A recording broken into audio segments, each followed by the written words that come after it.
ممالک ہیں انہوں نے اس کو مؤثر ہتھیار سمجھا پاکستان کے خلاف، اس کو بہت مؤثر، لیکن پاکستان کی اپنی ضروریات بھی تھیں، پاکستان کی اپنی معیشت کے لیے، پاکستان کی اندرونی سلامتی کے لیے، تو یہ کہیں نہ کہیں پہ جا کے کنورجنس ہوئی ہے ہمارے اپنے قومی مفاد کی، اور جو پریشر آیا بہرحال، لیکن جو بھی ہوا بڑی خوش آئند ہے اور بڑے خوش اسلوبی سے پاکستان نے اس مرحلے کو، شروع میں بہت ساری مشکلات تھیں، فائٹنگ اپروچ تھی، لیکن میرا خیال ہے کہ گریجولی جو ہے کہ انسٹیٹیوشنل اپروچ کی طرف پاکستان بڑھنا شروع ہوا ہے، اور یہ مرحلے ایک خاص طور کے اوپر یہ اس لیے بھی پاکستان کا بہت ہی اہم مرحلہ تھا کہ پاکستان کے اندر جتنے گروپ ہیں ان کی تعداد شاید کسی اور دنیا کے ممالک کے اندر جو عسکری گروپ ہیں ان کی تعداد پاکستان میں قدرے زیادہ تھی، اور اس کی بھی وجوہات ہمیں پتہ ہے کہ ہماری خاص جغرافی اہمیت اور اسٹریٹجک اہمیت جو تھی اس کے ایک اپنے تقاضے تھے، غلط یا صحیح، لیکن پاکستان کی اپنی انٹرنل اسٹریٹجک کمپلشنز تھیں،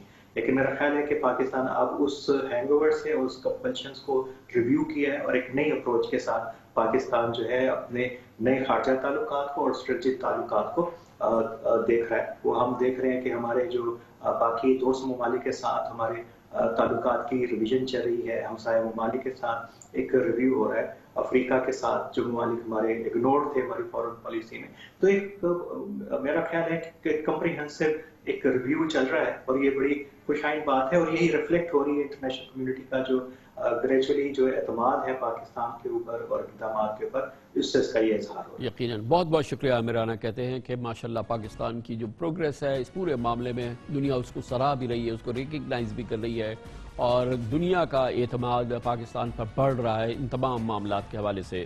کمرشل بریک، اس دوران نیوز ہیڈ لائنز دیکھیں، اس کے بعد ہم اپنے پروگرام کے باقی حصے کے ساتھ واپس آتے ہیں۔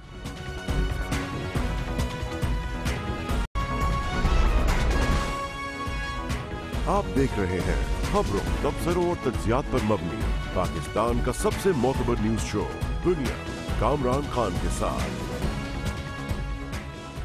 فرانسیسی حکومت آج مسلم امہ سے نفرت کی علامت بن چکی ہے۔ فرانس کے صدر ایمینوئل میکروں کی اظہار رائے کی آزادی کی آڑ میں گستاخانہ خاکوں اور توہین رسالت کی حوصلہ افزائی کر رہے ہیں۔ فرانس میں سرکاری سرپرستی میں اسلاموفوبیا نے 58 مسلم ممالک کے عوام کے مذہبی جذبات مجروح کر دیے ہیں۔ توہین رسالت پر کلمہ گو مسلمان غصے میں آگ بگولا ہے۔ پاکستان، سعودی عرب، ترکی، متحدہ عرب امارات، بنگلہ دیش، اردن، ملیشیا، انڈونیشیا، مصر اور دیگر مسلم ممالک میں فرانس کے خلاف عوام، میں کہوں گا عوام، حکومتیں ہو نہ ہو، سوشل میڈیا پر اپنے غصے کا اظہار کر رہے ہیں، اور یہ ٹرینڈز بنے ہوئے ہیں۔ عوام نے فرانسیسی صدر میکروں پر لعنت و ملامت کا اظہار کیا، لوگ سڑکوں پہ نکلے ہیں۔ عرب دنیا سمیت مسلم ممالک کے عوام نے فرانسیسی مصنوعات کے بائیکاٹ کا بھی آغاز کیا ہے۔ کویت، قطر، بحرین، اردن، مصر، ترکی، ملیشیا اور دیگر مسلم ممالک کے ڈپارٹمنٹل سٹور سے فرانسیسی مصنوعات کو ہٹایا جا رہا ہے، اور یہ تحریک دن بدن فرانس کو معاشی تنہائی کے دلدل میں دھکیل رہی ہے۔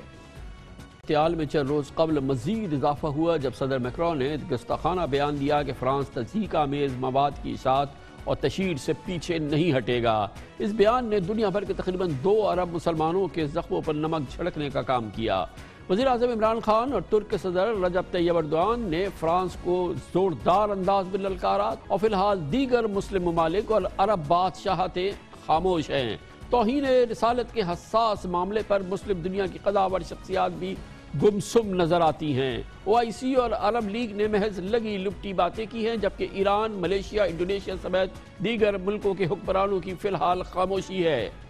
وزیر اعظم عمران خان نے ٹویٹ کی کہ اسلام پر بلا سوچے سمجھے حملے سے صدر میکروں دنیا بھر کے مسلمانوں کے جذبات پر حملہ آور ہوئے ہیں۔ عمران خان نے اپنی ٹویٹ میں لکھا کہ لیڈرز لوگوں کو تقسیم کرنے کے بجائے جوڑتے ہیں، مگر صدر میکروں نے مسلمانوں کے زخموں پر مرہم رکھنے کے بجائے شدت پسندوں کی حوصلہ افزائی کی ہے۔ اقوام متحدہ کی جنرل اسمبلی سے خطاب کرتے ہوئے وزیر اعظم عمران خان نے خاص طور پر نبی صلی اللہ علیہ وسلم سے امت مسلمہ کی محبت اور توہین رسالت پر مسلمانوں کی پہنچنے والی تکلیف کو پوری دنیا کے سامنے رکھا تھا۔ Muslims continue to be targeted with impunity in many countries. Our shrines are being destroyed. Our Prophet Muhammad sallallahu alaihi wasallam insulted. The Holy Quran burnt. And all this in the name of freedom of speech. Incidents in Europe, including republication of blasphemous sketches by Charlie Hebdo are recent examples. We stress that willful provocations and incitement to hate and violence must be universally outlawed. This assembly should declare an international day to combat Islamophobia and build a coalition to fight the scourge that splits humanity.